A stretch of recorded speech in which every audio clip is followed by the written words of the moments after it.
our caller again. You're on the line with Michael Douglas Carlin. Welcome to the Murder Master Music Show. Yeah, how are you? This is actually Greg Kading. I'm calling in. I would like to have a conversation about this. If I'm a paid pundit for the LAPD, I'd like to see or hear where the evidence is for such a remark or such a claim. You know, most people, do you mind if I answer this? Most people that are caught in reckless disregard for the truth are fired. All of their cases are overturned, and they're stripped of their pension. And somehow you manage to keep your pension. I'd say that's being paid. Well, then why don't we talk about the details of what this reckless disregard for the truth claim actually was? Why don't you tell me about the details about how reckless this really was? It was a mistake on a search warrant in which a federal judge says, Greg, you had a recording, you misquoted something, and therefore that was reckless disregard. However, I'm not saying you're lying. I'm not saying you've done anything malicious or intentional. I'm just saying you didn't do as good a job as you probably should have. That's completely different than the picture you're trying to paint. And that is why I have my pension. That's why I'm decorated. That's why I still testify in federal and state court, is because it's not the picture that you are hoping to paint. I have the document, and the document says it's a sitting judge that reprimands you for reckless disregard of the truth. I don't know what that means.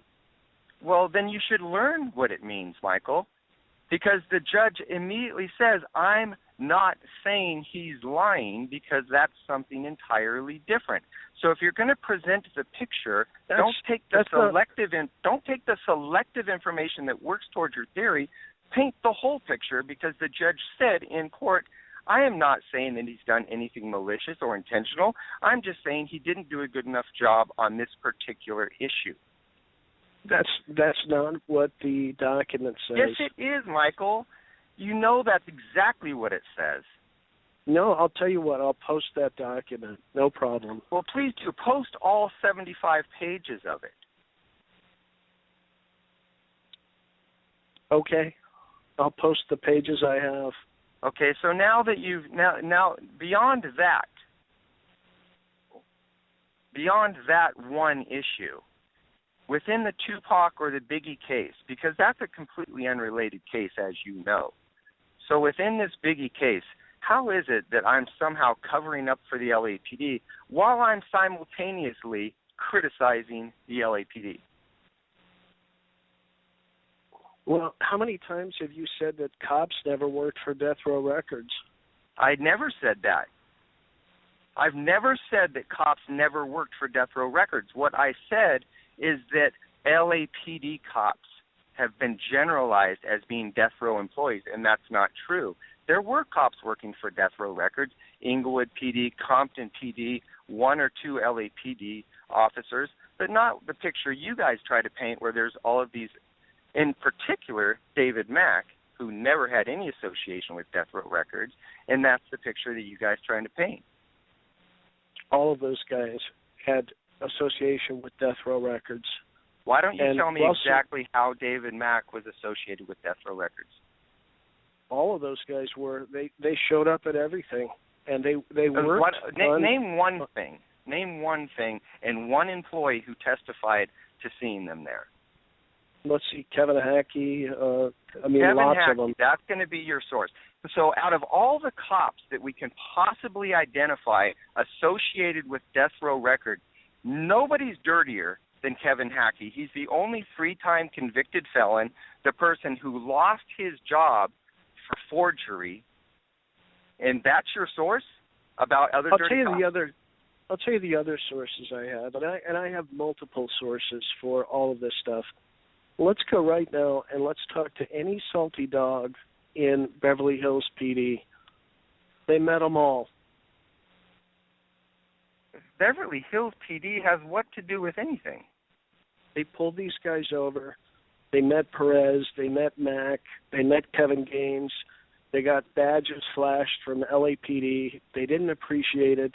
They didn't like all the drama that Death Row Records brought to Beverly Hills. They're very credible sources. And this equates to murder somehow for you, right? Well, because some cops are acting inappropriate, because some cops flash a badge out the window, because some other cops don't like the way they're conducting their business, somehow you draw a line from that to murder? I think there's an awful lot of dotted lines that connect here, and I think you know that. No, what is the problem, Mike, is that there's no dotted lines that connect anybody to your ultimate claim that these guys were involved in the murder of Biggie Smalls. Whatsoever. No, nor Tupac Shakur. There's lots of eyewitnesses, absolutely. See, this is what you forget. I have all these documents. I have thousands and thousands of pages of documents. Okay. Once you read Chaos Merchants, it's all documented. Listen, Michael, it's all sourced. It's all you're preaching referenced. to the choir, brother. You don't have anything that I don't have, and I have 10 times more than you have. I was the case investigator. I ran this investigation, which means I had all the previous investigative material. I mean, for you to try to claim that you're in a position, for you to try to claim that you're somehow in a position of advantage from an intelligence standpoint is insane. You're an outsider trying to look in. I'm an insider telling you what took place. You're an insider that took the case 10 years after Russell Poole had it, and all of the documents that Russell Poole made photocopies of were purged from the murder books before you ever even got the case. Michael, you're absolutely crazy. Oh, so somebody came in and took all these documents. There's a bunch of missing documents that we don't know about. Are you absolutely insane? Do you know how much oversight was? Do you know how much oversight was on these cases? Yeah, and when it kept leading back to corrupt cops, Russell kept being told to stand down. Like Kevin Gaines. Like Kevin Gaines. You know? So Kevin Gaines, let's just say he's a corrupt cop. What does that have to do with the murder of Biggie Smalls? Yes, there's corrupt cops in law enforcement. Nobody argues that. But you take these huge leaps from saying, well, because he's a corrupt cop, he must have done this other thing. And that's where you guys fail so miserably, because you cannot connect these dots in any way, shape, or form. And at the same time, you malign innocent people in that process. You don't know anything about Reggie Wright Jr. or your new claim of Sharitha Knight having something to do with it and your whole half-dead theory. You guys are so off your rockers with your logic and with your lack of evidence that it's unfair to those people that you are falsely accusing. And you are on their side. You're buddies with all of them, and you're protecting them. And why can't there just be an investigation? You're absolutely right. There is an investigation. There has been an investigation. Listen, you want to talk about investigations, Mike? Let's talk about your investigation. Have you interviewed Little Half Dead? Have you interviewed Malcolm Patton? Have you interviewed Danny Patton? Have you interviewed Sharitha or Reggie? Have you interviewed any of the people involved? Have you interviewed Robert Sri, his family, his sisters, his brothers, his dad? Have you interviewed the molestation victim that actually wrote that letter?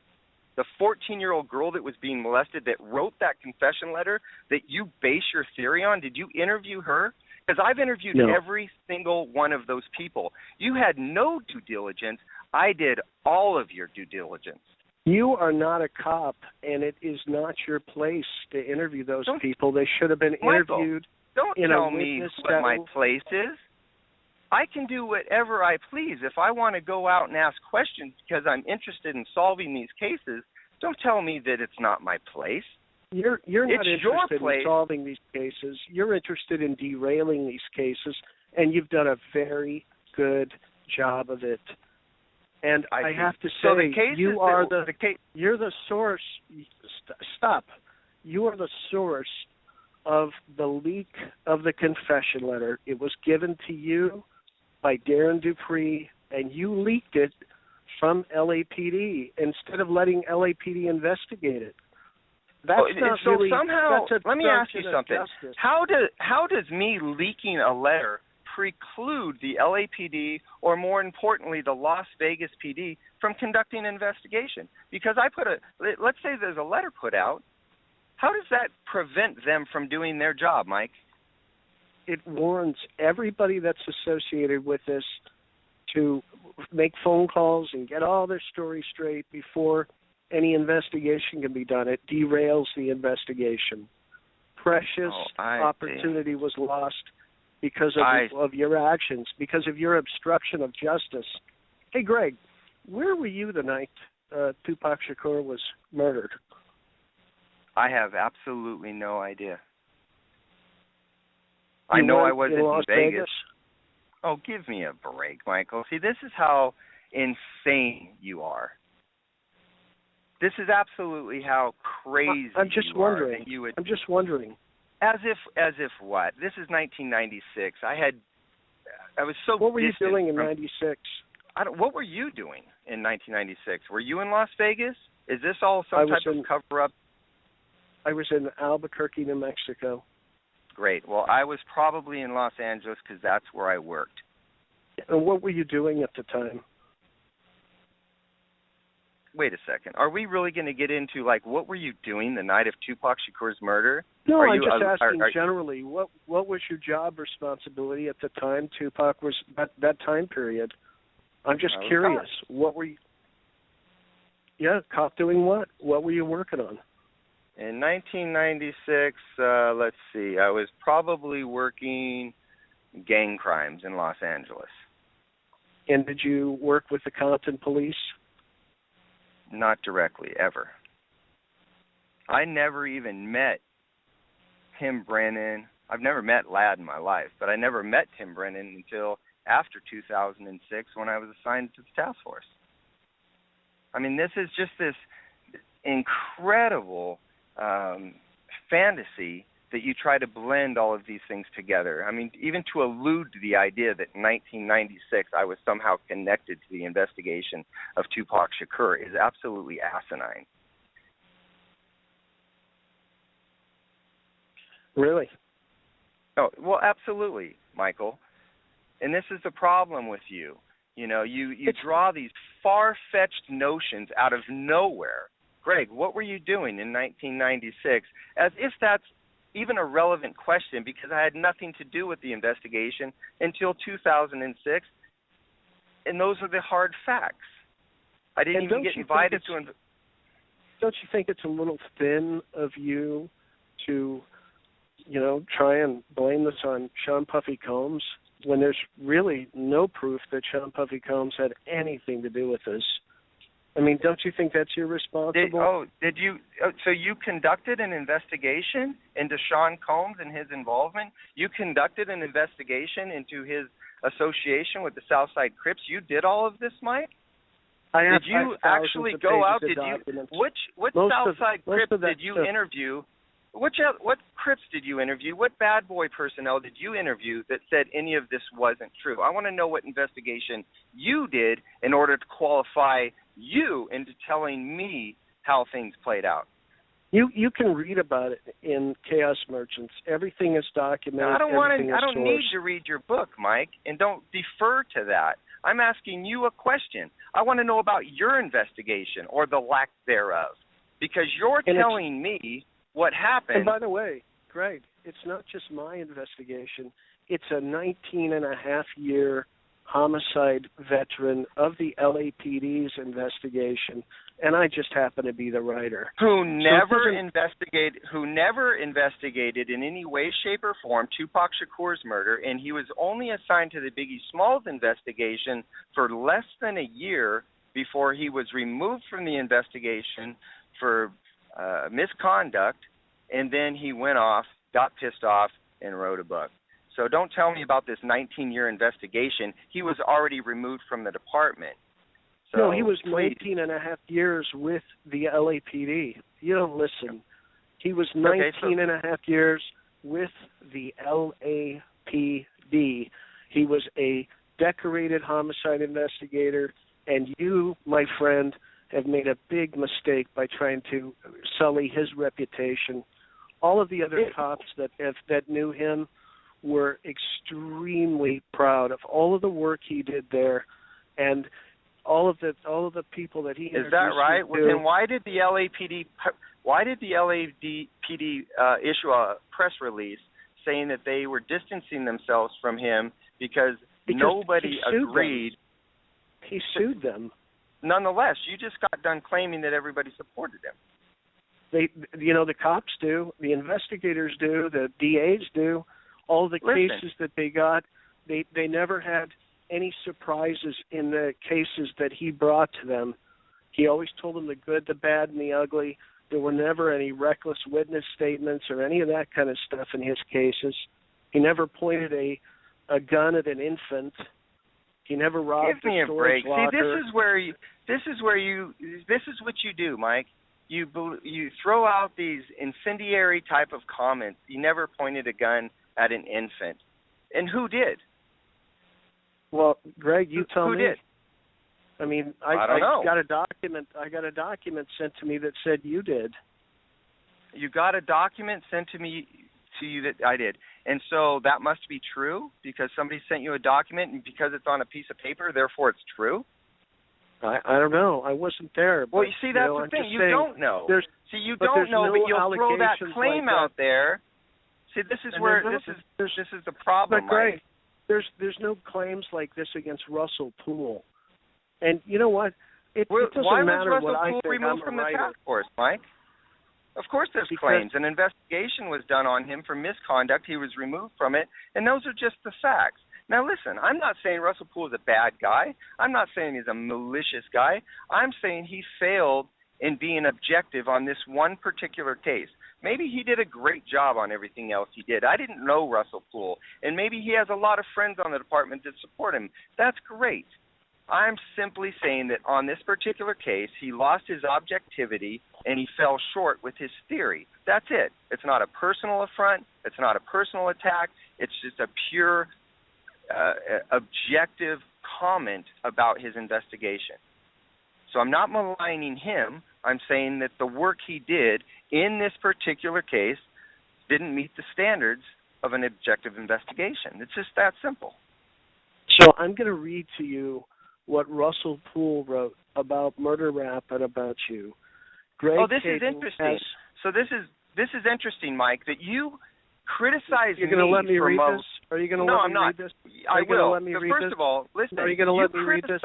I will, Michael. Don't interrupt me. Okay. Are you going to let me read this? Let me read this. Read it.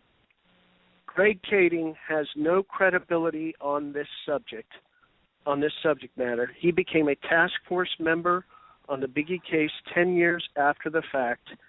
Kading left the LAPD in disgrace for his false testimony on a federal murder and racketeering case, United States versus George Toros Ramos, CR 06-656A SVW.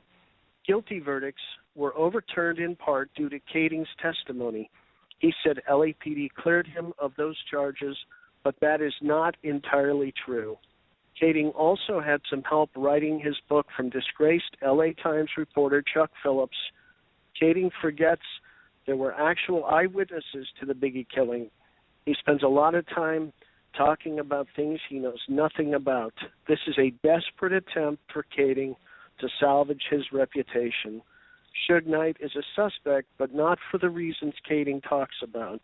In closing, Kading never attempted to interview me regarding the Biggie investigation. He makes a lot of false statements about me and my part in the investigation. Retired LAPD homicide detective Russell Poole. That's interesting, Mike. That's really interesting. Those are Russell Poole's perspective. But you just got done saying, hey, Greg, how dare you malign this guy, Russell Poole?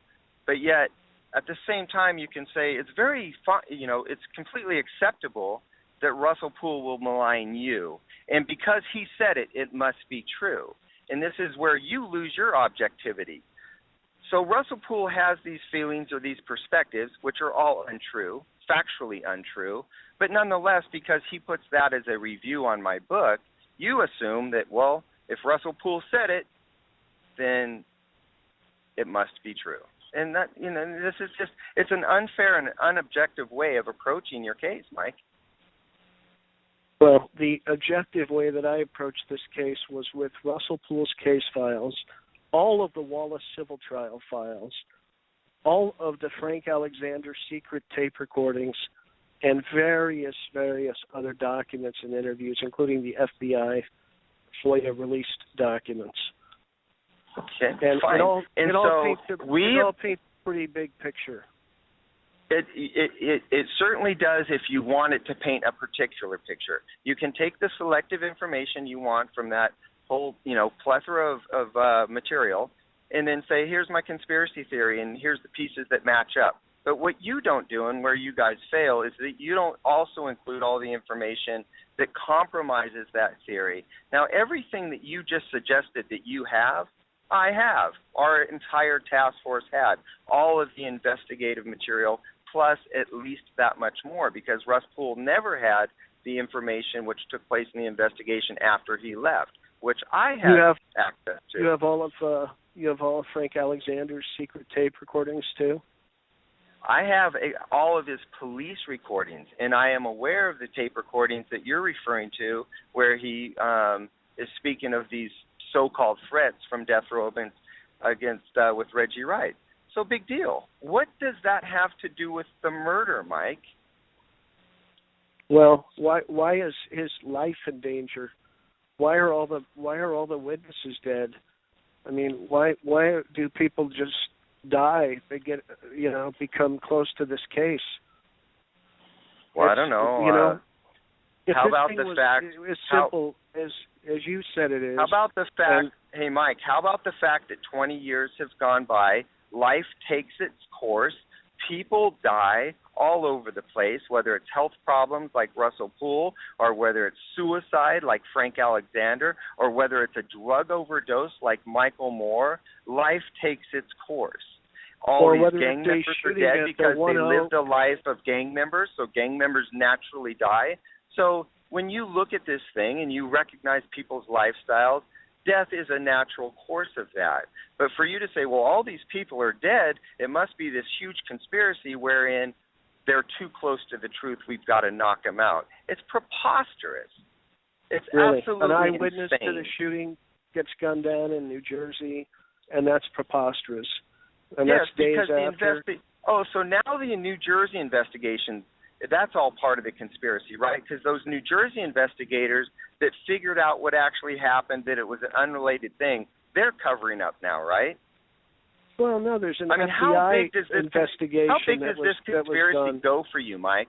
I mean, how big does it go? Does every single tentacle where something happens, that's part of the conspiracy? I mean, based on what you say, there must be thousands of people involved in this. It should all be looked at, and it has all been looked at. No, it has all been looked at. You don't think that the murder of Yafu Fuller was looked at closely to see if it was related? Of course it was. People wanted to know. Investigators wanted to know. But when the facts of the case determined that it wasn't related, then you just have to accept that. You don't say, well, disregard the investigation now because that's part of the cover-up, because it's not related. So because it's not related, it's got to be part of the conspiracy. And this is the insanity. This is the insanity of what you guys do, is that you just pull in everything as part of this grand conspiracy with no facts or evidence to support it. And the FBI I take it you guys are not going to send each other Christmas cards this year. I'll send Mike a Christmas card. But I mean, I'm just, it's difficult to sit back and watch about how these guys like Mike, put together these grand conspiracies and start to put, everybody's involved and start maligning and throwing factually innocent people under the bus. These people have lives and families and kids, and to speculate that they're involved in a murder and then publicly accuse them of it, it's so reckless and irresponsible that that's why I'm passionate about it. Hey, Greg, let me just make one point. You were the one that released the names by releasing the confession letter we weren't going to release names, and you were the one that put all of those lives in danger by releasing. Oh, did I? Because I actually had leaking. interviewed and talked to every single one of those people. I went out and talked to Reggie. I talked to Shretha. I talked to Malcolm. I talked to Danny. I talked to Valerie. You're the one that I leaked spoke the to them confession all. letter. And guess what they wanted me to do? They wanted me to publicly defend them. They've asked me to represent them because they don't appreciate the fact of what you guys have done. And so you were the one I don't have that a problem. I didn't put letter. anybody in danger. How can you put people in danger when you've got their cooperation? They want me to do this, Mike, because they don't appreciate these false allegations that you guys are posing based on a confession letter by a child molesting schizophrenic written by a 14-year-old child molestation victim. And that's the basis of your theory that you're going to accuse these people on. They deserve to be represented.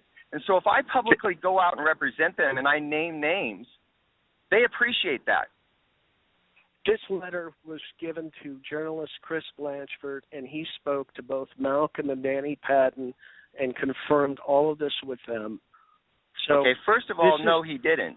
He never spoke to Malcolm Patton because Malcolm Patton, Danny Patton did go, in fact, and meet with him, but they didn't discuss anything about the murder. As a matter of fact, Danny Patton was coaxed into that meeting because Robert Soria told Danny, hey, come, give me a break, stop lying. Let me ask you this. Why did Chris Blatchford bury that letter for 10 years, Mike? What kind of investigative journalist gets a letter as salacious as who's involved in the murder of Tupac Shakur, and then he buries it in a drawer for, 15 years?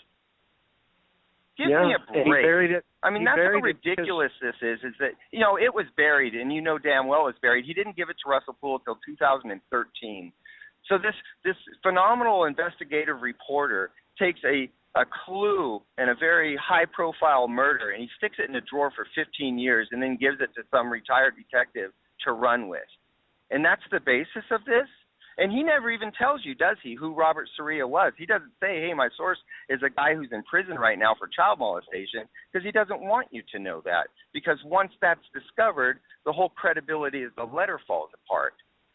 So we're the ones who figured out who Robert Soria was. We're the ones who figured out who he was, who the source of the letter was, who wrote it, and who all was involved. We went out and interviewed every single one of them. Most of them don't even know each other.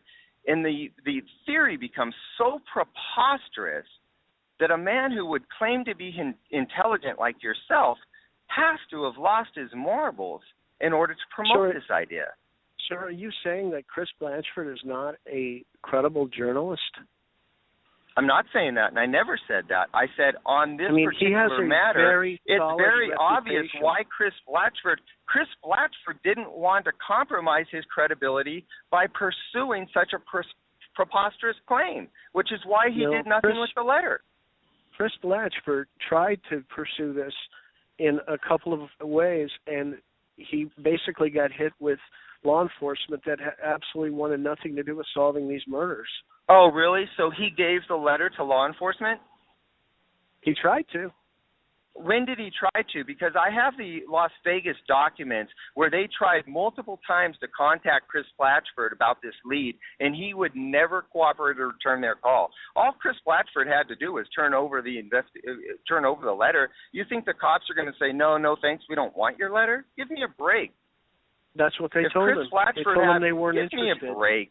He will never go on record saying that, and you know that damn well. Chris Blatchford wants nothing to do with this because he knows that it'll only damage his reputation. It's such a ridiculous claim. He's retired. He's retired. He doesn't pursue this stuff anymore. And you're right. He wants nothing to do with it. He thinks it's dangerous to be involved in this. Give me a break. See, this is how you insane conspiracy. Everything's dangerous. If we get involved, it's dangerous. We're all going to die if we start talking about this. This is the insanity of your guys' position. Yeah. So it really is, Mike. I mean, you've got to get a grip at some point. So, Greg, let's go back to the Yakafula thing. The FBI documents on the Yakafula thing call this an execution, and they tie it directly to the death row records to death row records. These are the FBI documents. And they tie it back to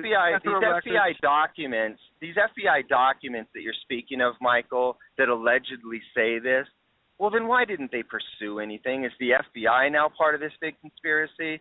Is it the LAPD, the Las Vegas Police Department, New Jersey Police Department? Are we all collaborating and say, how are we going to somehow cover up for death row while we simultaneously spend millions of dollars investigating death row? I mean, it's such a hypocritical position to make these claims because logically you can't connect the dots. Everybody in the world must be involved in this conspiracy from your guys' position. Nobody's saying that, oh, yeah, it's the FBI, it's the CIA, nobody's saying that. Yes, you are. You just got done saying how the FBI became aware that Yafu Fula's murder was somehow connected to death row. You're the one who just said that. It's not documented. Hey, Michael, see, this is where you lose perspective because you're not a cop. You don't have an understanding that just because something's written on an FBI document doesn't mean the claim's true. If I go and interview somebody and it's written on an FBI document, and this particular person says, hey, I saw so-and-so shoot so-and-so, it doesn't mean that it's true just because somebody's making a claim and it's on a piece of paper. I'll post the document. That's the thing. Document. You can post the document. I have documents that say that Oprah Winfrey was involved in Biggie Smalls' murder. I have documents that say that Jay-Z was involved in Tupac Shakur's murder. I have documents that say Tupac Shakur killed Biggie Smalls. And these are on official government documents, because we record information as it's being reported to us. But it doesn't make the claims true that because you read it on an official document to you, well, goddamn, it's true. Have you seen all of the documents of murder? Hold on, Greg. Back up. You said, you have a document of Oprah and whose murder? On an official document, somebody called in during America's Most Wanted, and the police were manning the line. And somebody called in and said, hey, Oprah killed. So now it's on an official document. It's part of the investigative material because somebody called in and made this claim. So it's written. Caller claims Oprah Winfrey killed Biggie Smalls. So it's just these insane people calling from insane asylums. Who knows? But it's part of the official police case files. It's an official document. Okay. When you said you had a document, what the fuck? Okay. The book Chaos Merchants is written by Russell Poole and me, and Russell Poole was the lead investigator who solved the Ennis Cosby case. Let's patch these together. But they don't do any due diligence to see if what's written down is actually true. And this is what is so reckless about their approach to everything. Well, this book, Chaos Merchants, every single source is cited. And this book was written by Russell Poole and me. Russell Poole is the lead investigator who solved the Ennis Cosby case. He worked on over 500 homicides, 300 of them which he headed up. Russell Poole is probably a saint in your book, and that's fine. Nobody's taking anything away from what he's done in his career. It doesn't mean that he didn't make some mistakes. We've all made some mistakes. I've made mistakes. He made mistakes in this case. So for you to just say, because Russell Poole has done so many good things, his claims here, therefore must be true. It's poor logic. He made mistakes. There is nothing connecting David Mack to the murder of Biggie Smalls. There's nothing connecting Suge Knight to the murder of Tupac Shakur. There's nothing connecting Malcolm Patton or Danny Patton or Sharitha Knight or Reggie Wright Jr. to the murder of Tupac Shakur.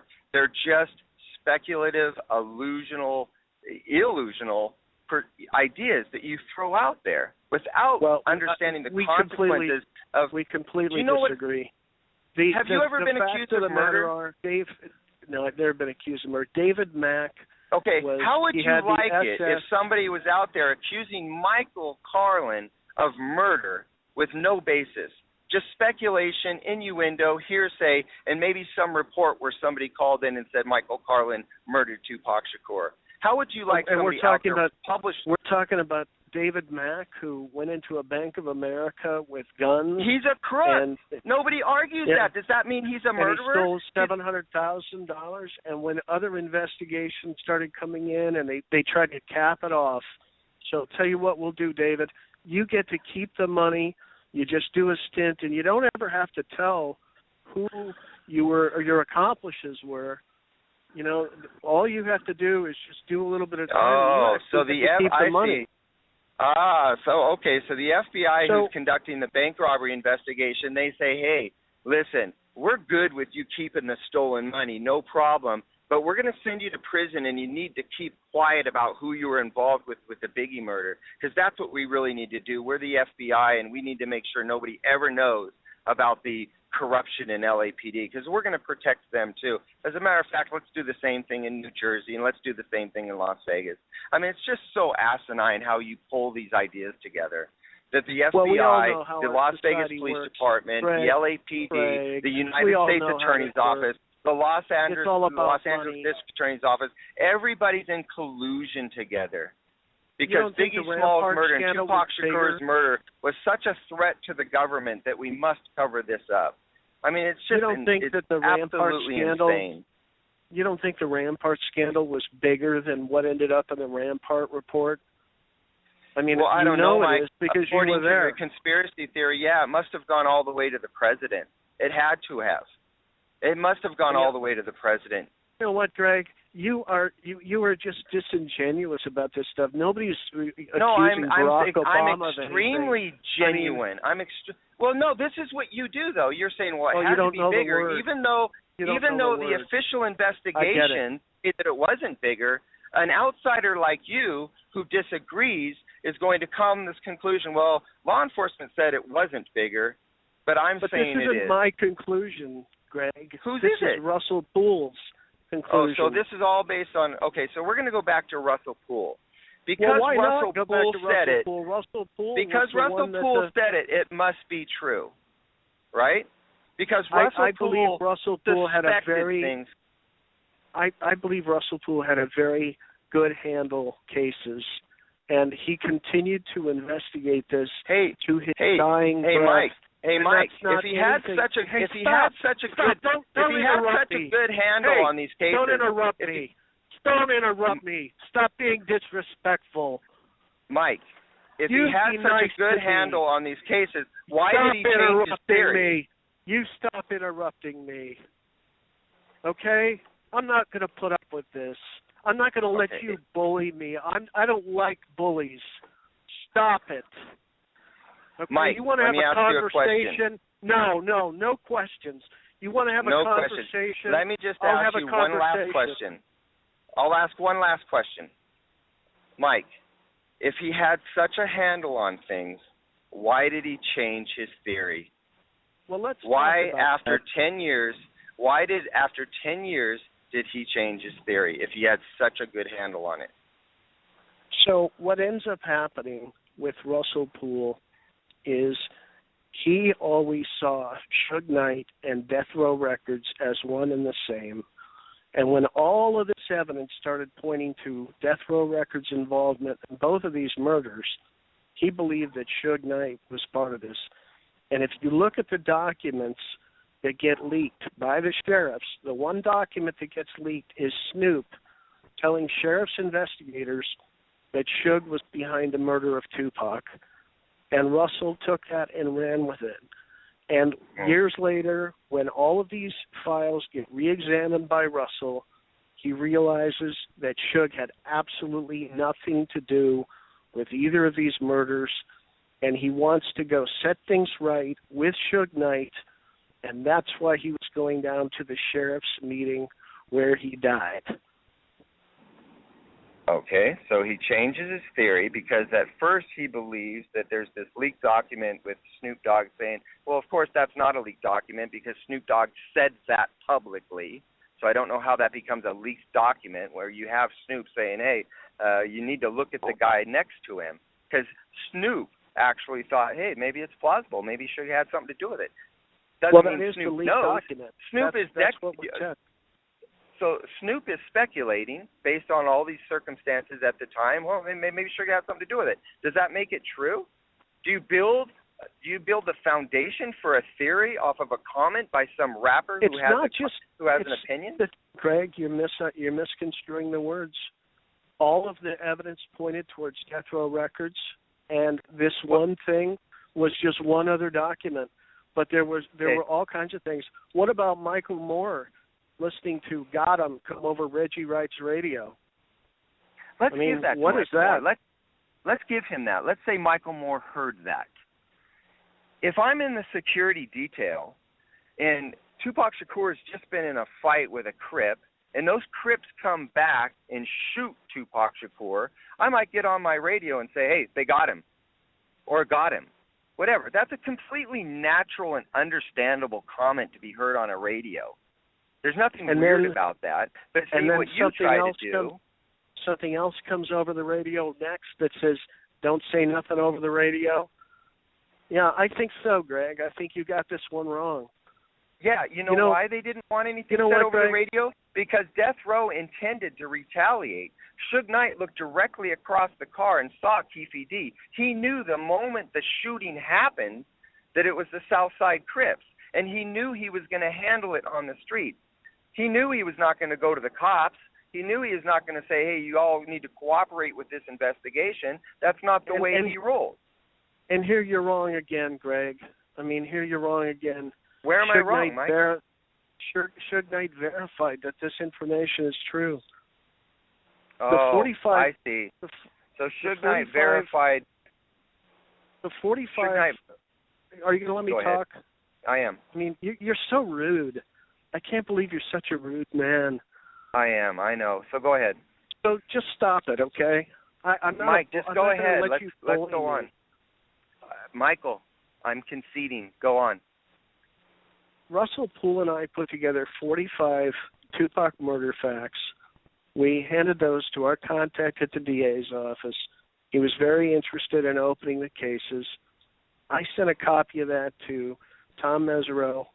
Tom Mesereau read it to Suge Knight in his cell, and he verified that it's true. And they called me to tell me that.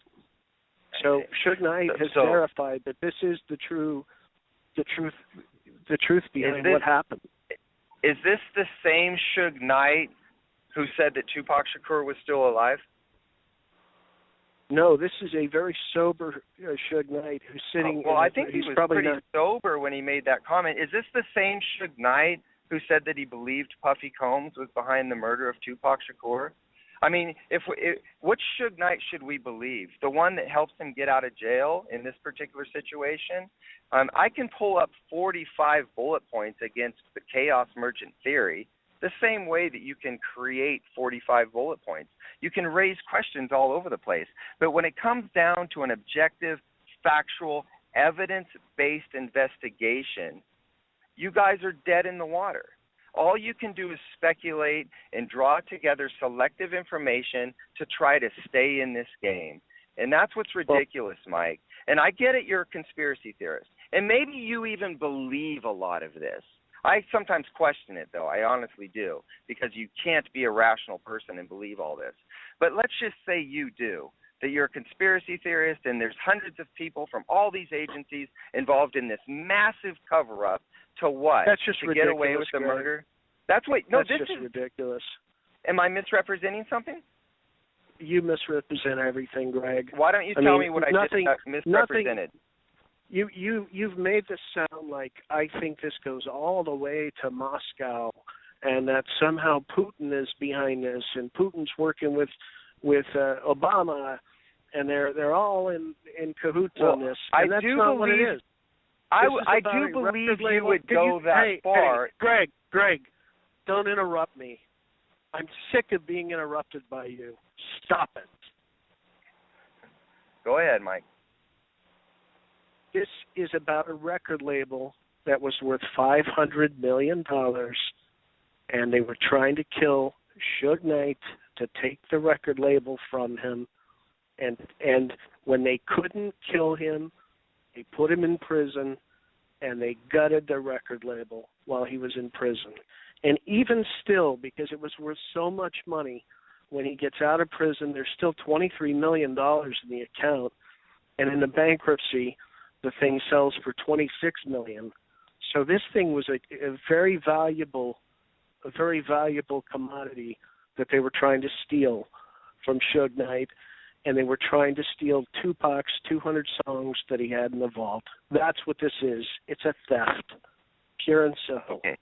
Good. And so now we've got this theft by these insiders, and for you, that's Reggie Wright Jr. and Sharitha Knight. So now we have these death row insiders who set this whole thing David up. Kenner.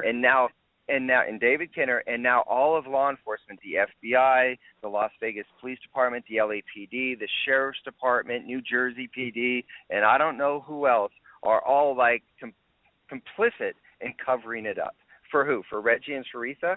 Because we want to protect them for what reason? One of the reasons that all of the investigations into death row records get derailed is because David Kenner's very smart, a criminal defense attorney, planning all this stuff, and he compromises those investigations. There were cops working at the El Rey Theater, so that investigation wasn't going to go anywhere. They knew who actually did the stomping. They had a list of names they could have prosecuted, but they didn't prosecute because there were so many cops, there were witnesses, and so they didn't want to ruin cops' careers. And every single investigation is that way with death row records. They're very smart about how they did things. Why hire cops? Hey, Greg, think about the reason that you hire off-duty cops to be security. Is it really for protection? Is that cop going to really discharge his weapon to try and save you? I mean, maybe, but it's probably a career-ending move, isn't it? You tell me. You're a cop, or you were a cop. Yeah, absolutely not. Off-duty cops work because they want the extra money. And depending on the integrity of that particular individual, he'll take one action or the other. Maybe he's compromised and he turns a blind eye to something. Maybe he's this very moral guy who says, no, I don't tolerate that. Cops are individuals. They come from different standards, whatever. But they work off-duty because they want to make extra money.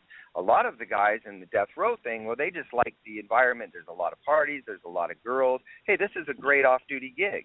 It's perfect. And if something comes up, then they deal with it accordingly. So, yeah, are they potentially – hold on, Mike. Are they potentially compromised because of the environment they're working in? Sure. I'm not going to argue that. I think they saw a lot of things that they had no right being, or they were in positions that they had no right being in. No problem with that. And we won't. And you and I can agree on this one thing finally. But to somehow leap from, well, there's compromised cops, so they must have committed the murders, and that's where you fail, because there's no evidence whatsoever after all of this investigative effort to connect those dots. Not a single person can put a cop in the middle of all this. And at the same time that you can't put any cops in the middle of it, we have solid factual evidence pointing towards other people. Why was Reggie Wright Sr. supervising Orlando Anderson's interrogation? See, this is what's incredible. You guys are making this claim that Reggie Wright Jr. was, are we talking about in Las Vegas? Yeah. Reggie Wright Sr. was not in Las Vegas. You guys take some photograph from a surveillance camera and then say, maybe that's Reggie Wright Sr. You don't do any due diligence. Did you go talk to Reggie Wright Sr. and ask him if he was in Las Vegas that night? I'm going to steer clear of Reggie Wright Sr. Oh, okay. Well, of course you are, because he's going to refute you. So you don't want anything to do with that. And that's the same thing with this whole confession letter. You don't go talk to any of the principals that are allegedly involved, because why? Because they're going to tell you something. They're going to tell you something different than what you want to hear. So what you'd rather do is just continue to promote your theory, because if you hear the truth, it'll refute you, and you don't want to deal with that. Reggie Wright Sr. was not in Las Vegas the night of Tupac Shakur's murder. And that photograph that you guys are identifying as Reggie Wright Sr. is not him. And I disagree. You guys, what do you mean you disagree? What I disagree. evidence do he you was have? there. And who was it Based that on shakes what? Orlando's? Who is it that shakes Orlando's hand and gets him out of all that trouble? I mean, Who is that? Isn't that Reggie Wright Jr.? Give me a break. Why is Reggie Wright Jr. going up and shaking Orlando's hand and getting him away from the investigators so that Orlando Anderson, can leave with him? Michael. Why does that happen? Who is Michael, that then? This is funny. You first say it's Reggie Wright Jr. and then you ask the question. I'm asking you. No, I'm It is not you. Reggie Wright Jr. Reggie Wright Jr. was not there at that scene of that fight. And so for you guys to just look at some grainy surveillance photograph and go, whoa, there's Reggie Wright Jr. Hey, that supports our theory. Let's say it's Reggie Wright Jr. It's not Reggie Wright Jr. And it's not Reggie Wright Sr. None of those guys were there, but you guys have no problem saying that they were. And that's where we have a... Those guys were there. I mean, we know for sure that Reggie Wright Sr. was in Vegas. No, you don't. And that's just absolutely slanderous to say that. Reggie Wright Sr. was not in Vegas the night Tupac Shakur was killed. And for you guys to continue to allege this... That's not what Death Row Dave said. Death Row Dave said that Reggie Wright Sr. was there. Okay. So well, put him on the record. I mean, put him on the record, and then we'll get Reggie Wright Sr. on the record, and then we'll compare the photographs of what Reggie Wright Sr. looked like at the time, because he was completely bald, and the person in your photograph has hair on the top of his head. And so you can completely eliminate your whole nonsense just by photographs of that time. And so we looked where at you guys don't do any you guys do no due diligence. You simply That's accept. not true. Well, you don't. That's not true. No, Who did you ever investigate? Who did you ever interview, Mike, in relation to Robert Suria's letter, other than Robert Suria himself? I didn't interview anybody, but Russell Poole did, and R.J. No, Bond. who did Russell Poole? Who did either of those guys interview? You know what? I've got detailed notes on everything. No, let me just ask you, who did Russell Poole or R.J. Bond or yourself interview in regard to the confession letter that you guys are basing your entire theory on? Name one person. I'll tell you who I interviewed. I went and interviewed Chris Blanchford, and Chris Blanchford tells a completely different story than you do. And Chris Blanchford had 30. Are you interrupting me again? I did. I'm sorry. Chris Blanchford had 30 years at Fox News doing investigative journalism, and he was investigating people like Gene Giaquinto with the Mafia. He was investigating the Mexican cartels. And, I think he's got a pretty solid reputation. And what he said about this confession letter and what you say are completely different. And he says he talked to Malcolm and Danny Patton. So I think he didn't just get the confession letter. He actually had conversations with Malcolm Patton. And that's Chris Blanchford. And he questioned them about the murder? And he questioned them about what's contained in the confession letter? No, you see, you're absolutely right, because you know damn good and well that when he met with him, he said that was the one thing they didn't discuss. And you know that because all you have to... That's Danny, and that's when Danny came to the studio.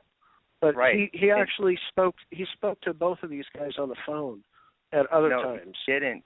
Those weren't... Yes, he did. That's not who was... I know, he's claiming that. He believes that, but that's not who was on the phone. So you're saying that 30-year... decorated journalist Chris Blanchford is a liar. Nope, that's not what I'm saying. I'm saying he's misinformed. I'm saying Chris Blanchford, who never went out and did any due diligence on this confession letter he gets.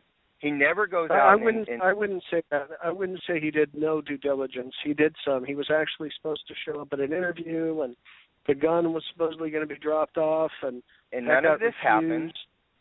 But the gun didn't get refused.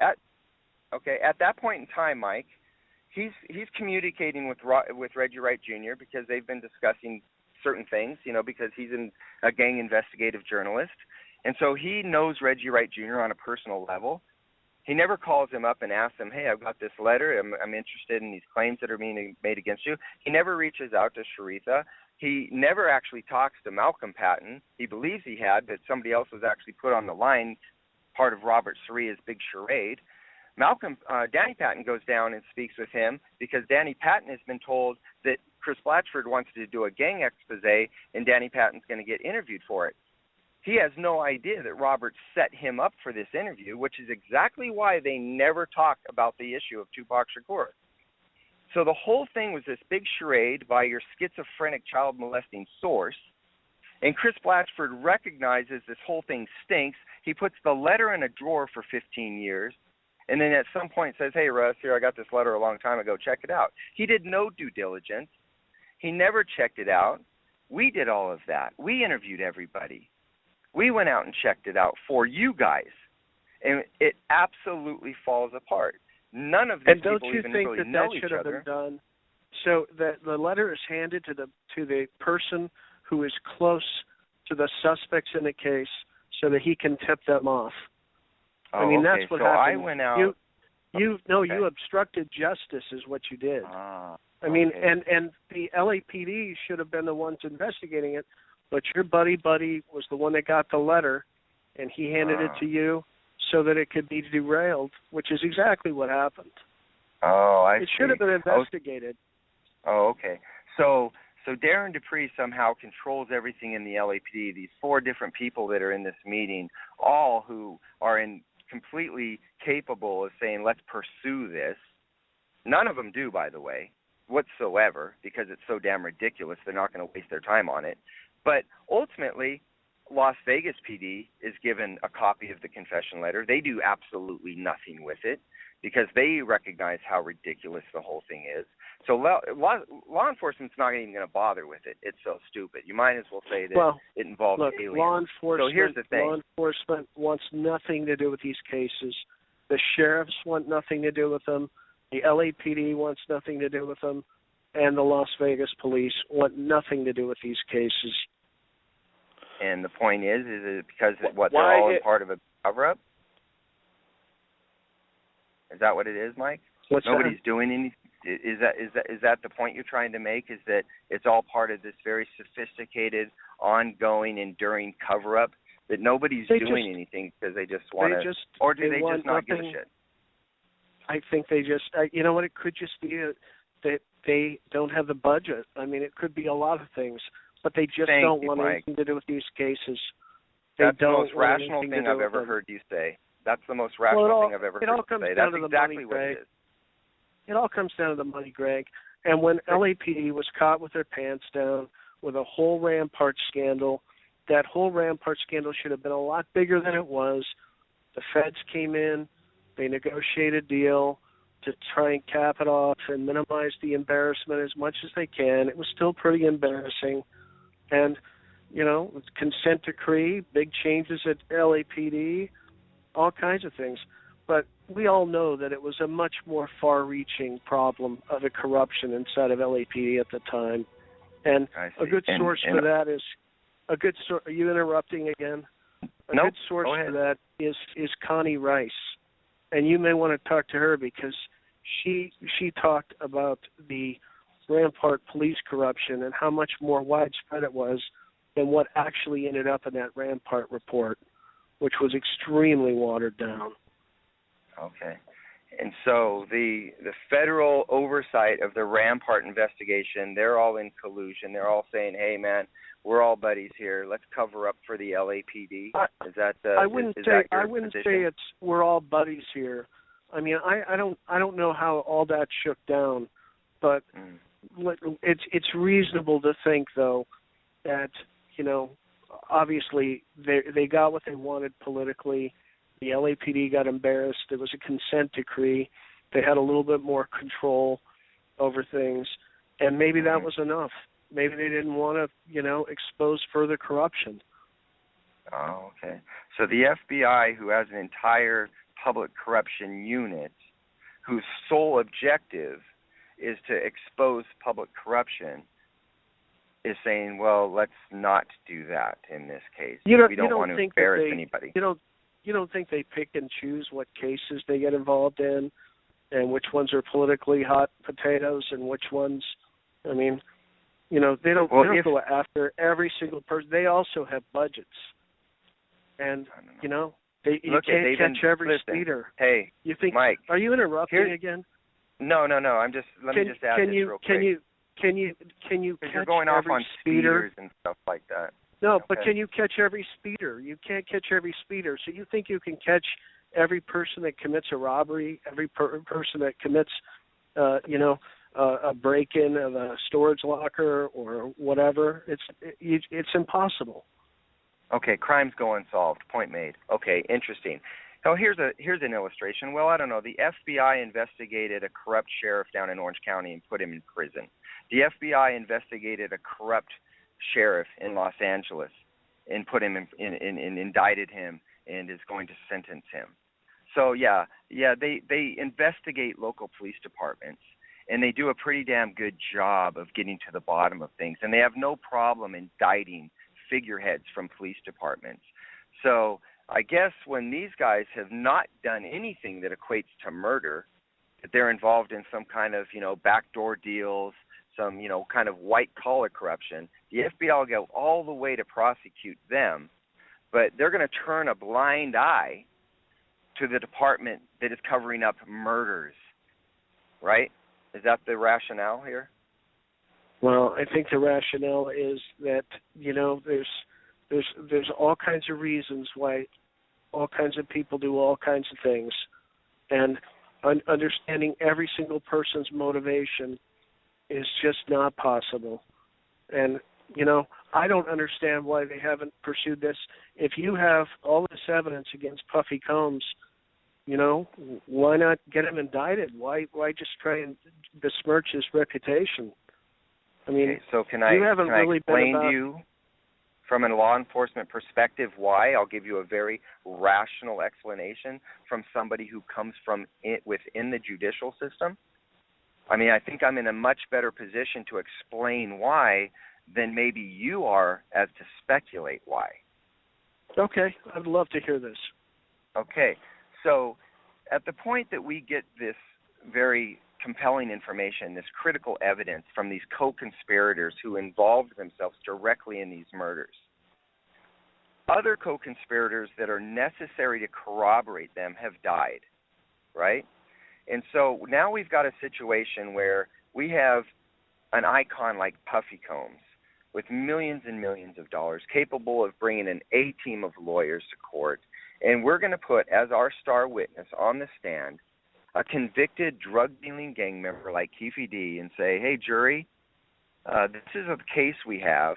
This guy here in the witness box is claiming he had a conversation in which Puffy Combs solicited the murder. Yeah, we can prove all these circumstantial things about Puffy using his crew to do security. We can show all the history of violence between these crews. But ultimately, when it comes down to the claim of a murder, we have this witness who's a drug-dealing gang member who has previously said he wasn't involved, now saying he was. Do you think any DA in the world is going to say, yeah, that's a case I want to take to court? I'd sure like to hang my hat on that prosecution. That's not the way it works. Let me explain real quick, Mike. Within the district attorney's office, when they're evaluating whether or not to prosecute a case, this is how it works. The district attorneys evaluates the winnability of a case before they determine whether to file charges. And they look at all of the evidence that they can bring to court. And they say, wow, we don't have a high probability of winning. Let's not pursue this at this time. And that's where we're at. Unfortunately, all the co-conspirators are dead. We have the testimony of a guy who on the stand, his credibility is going to come into question. All to what? To point a finger at an icon in the music business worth millions of dollars. It's just not a practical thing to do. And so instead, because you don't have sufficient evidence to prosecute, you come out and slander. No, I don't think so at all. I think the public has an absolute right to know, because we have factual, corroborative evidence, we can go out and make these claims.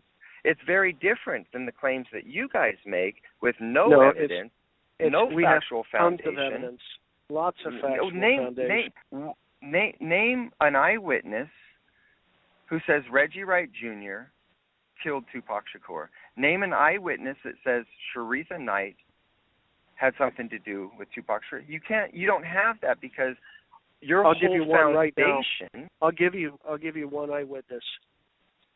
Suge Knight.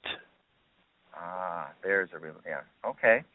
And so Suge Knight is going to claim that it works for you with Keefe D, but when it's Suge Knight, all of a sudden it's like we can't use Suge Knight because Suge Knight's got the same problems as Keefe D. I mean, I don't understand the difference here.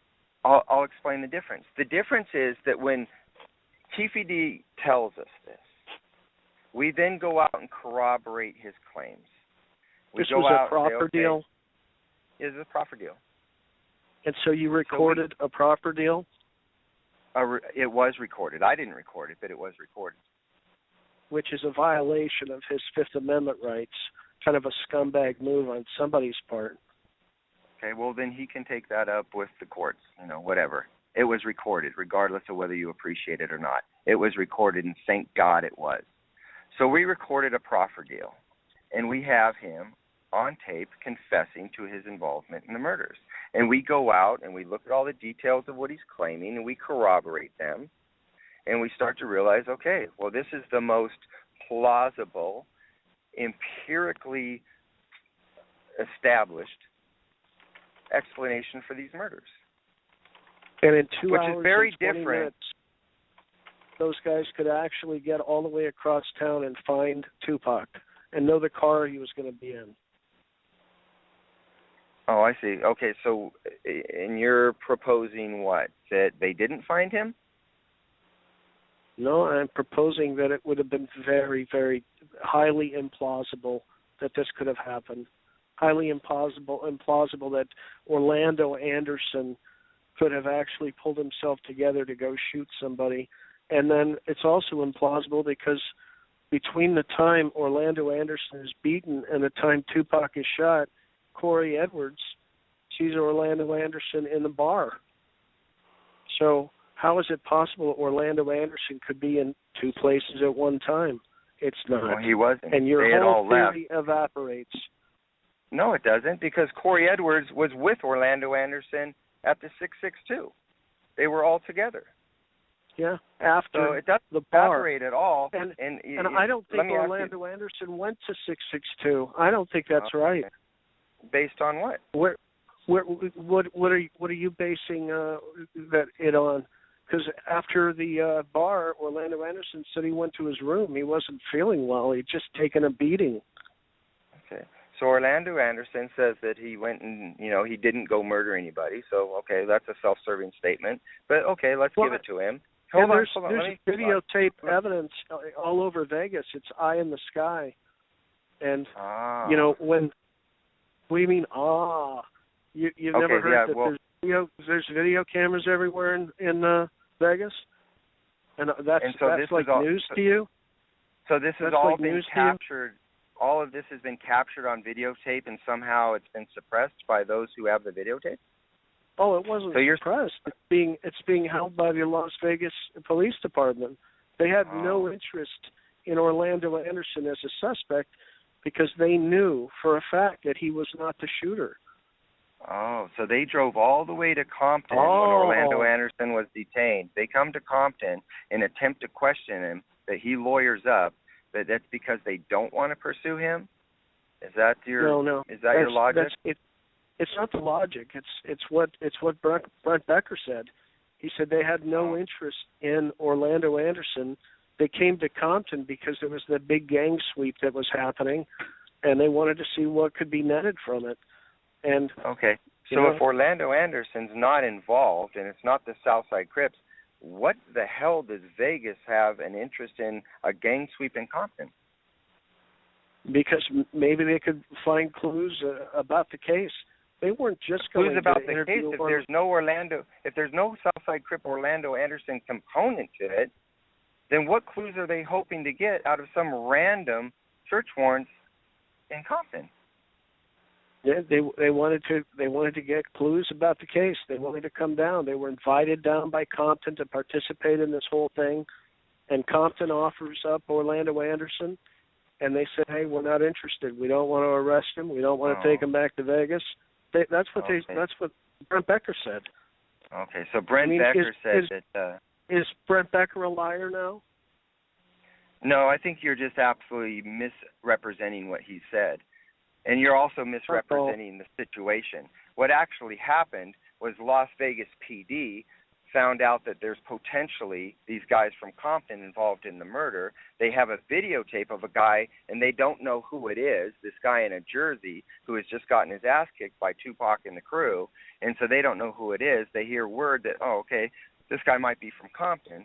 So they ask a guy named Tim Brennan, who has a deep background with gangs in Compton, can you look at this videotape and tell us if you know anybody? Tim Brennan says, why, as a matter of fact, I do. That's Orlando Anderson. He's a Southside Crip. So wait That's a minute. the name of the guy you're looking for. He's looking at the same video that we look at, and we see Reggie Wright Sr. and Reggie Wright Jr., and now he's able to identify Orlando Anderson. I mean, you can't have it both ways, Greg. Well, sure I can, because you guys are wrong and he's right. He knows Orlando Anderson. He's a police expert in gangs, and he can identify somebody on a tape, especially when that person's image is very clear and consistent throughout the tape. So it's very it's very obvious that a guy like Tim Brennan can look at a picture like that and say, hey, that's Orlando Anderson. But what isn't cool is when you guys take some image without any real foundation and go, wow, that's Reggie Wright Sr. or that's Reggie Wright Jr., even though they were nowhere near the scene. And Russell Poole sent that image to 4 or 5 of his cop buddies that all know Reggie Wright Sr., and they all said, that's him. So okay. I don't know, man. I think you can't have it both ways. Orlando Anderson gets fingered by Tim Brennan, and that's cool on the same tape, but when we say, hey, that's Reggie Wright Sr., and we have other people verify it, that's not cool. Well, I mean, when you have those other people step forward and go on their record publicly and say, hi, I'm a friend of Reggie Wright Sr.'s, and I'm telling you this is him, then we can believe you. But when you make these allusions or these claims to these mysterious, unidentified people and saying they support, it's an argument that of silence, really. And so, unfortunately, it's a completely different thing than having Tim Brennan look at a guy that he recognizes and knows because he's had encounters with him and go, that's Orlando. So to make these accusations against Reggie Jr. and Reggie Sr. when they're clearly don't even they don't even look like the individuals that you're claiming, it's not cool, dude. It's really not.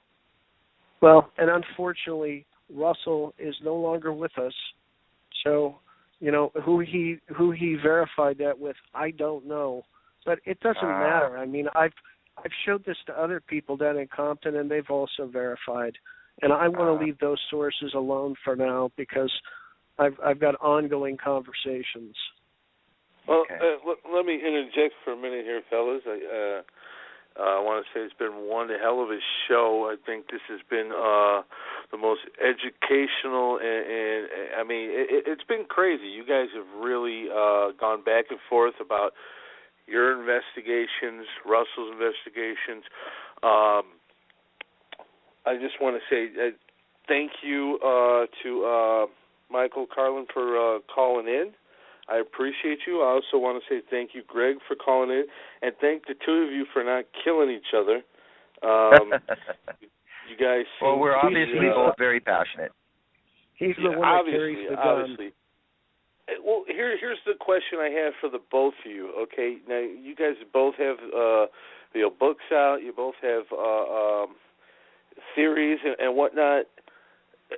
Can you guys ever come in the middle and meet eye to eye on some of these things?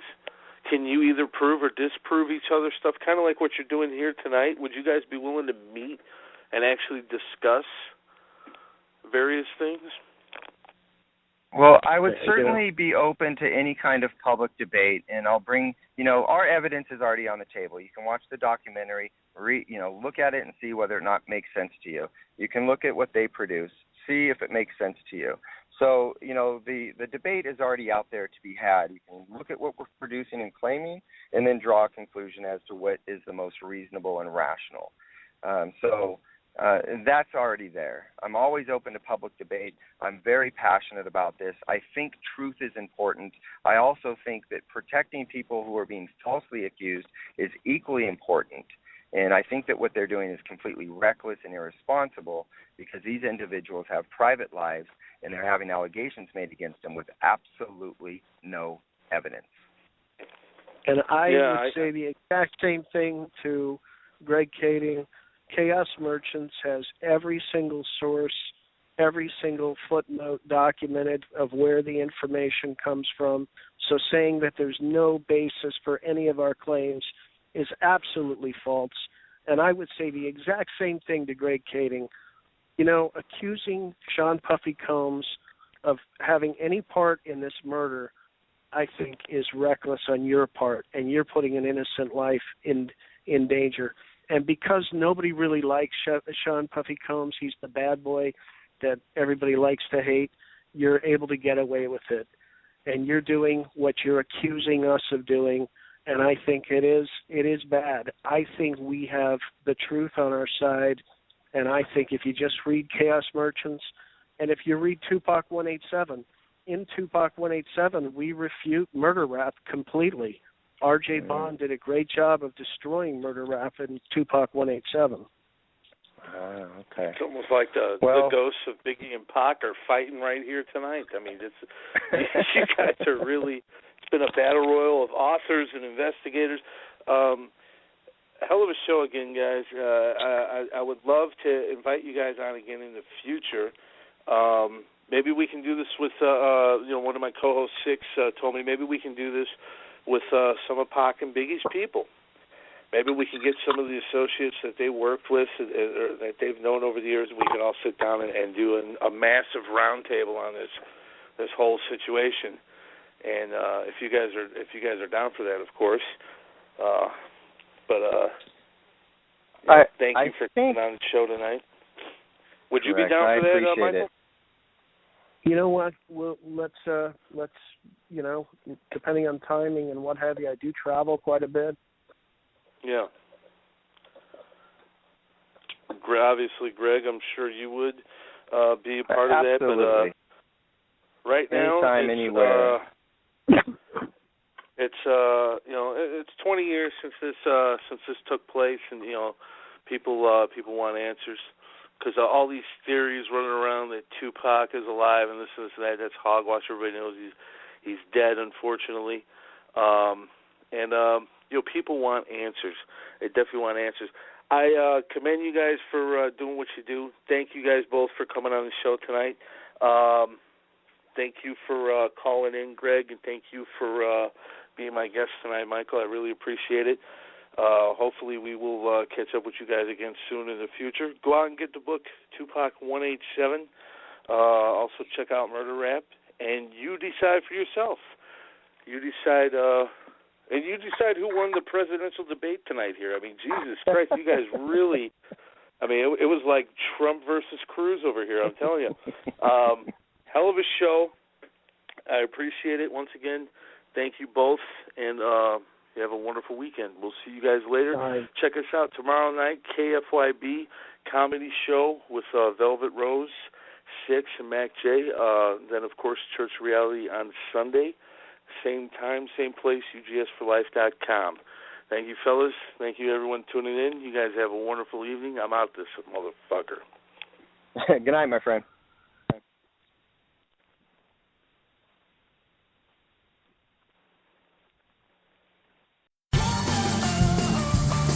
Don't let those other guys make your family share data. Switch to T-Mobile now and get 4 lines with up to 6 gigs each of 4G LTE data. Just $30 a line and no sharing. So ditch your data worries and switch to the uncaring